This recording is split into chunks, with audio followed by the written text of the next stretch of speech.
Hey everyone, in this video I'll show you how to create a drop-down list with multiple values in Excel in just a few quick steps. We'll cover the basic drop-down first, then I'll show you how to enable multi-selection if you need it.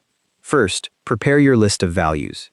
In a column anywhere in your workbook, type out the entries you want to appear in your drop-down.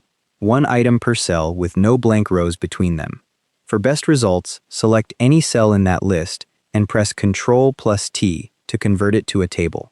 This way, when you add or remove items later, your dropdown will update automatically. Next, select the cell or cells where you want the dropdown to appear.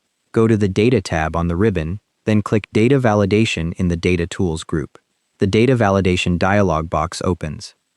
On the Settings tab, click the Allow dropdown and select List. A source box appears below. Click in the source box, then go back to your worksheet and select the cells containing your list items. Don't include the header cell, just the values. The range appears in the source box with $signs. Make sure the In-Cell drop-down checkbox below is ticked, or you won't see the drop-down arrow.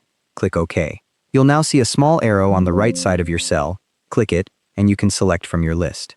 That's the basic drop-down done. Now, if you need to select multiple items from that drop-down, which Excel doesn't do by default, you'll need to add some VBA code. Press Alt+F11 to open the Visual Basic Editor.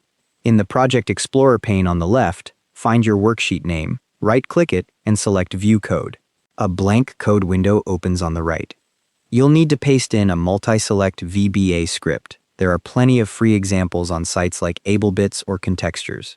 The code uses a worksheet_change event to capture your selections and concatenate them with a delimiter, usually a comma and space. Paste your chosen code into that window.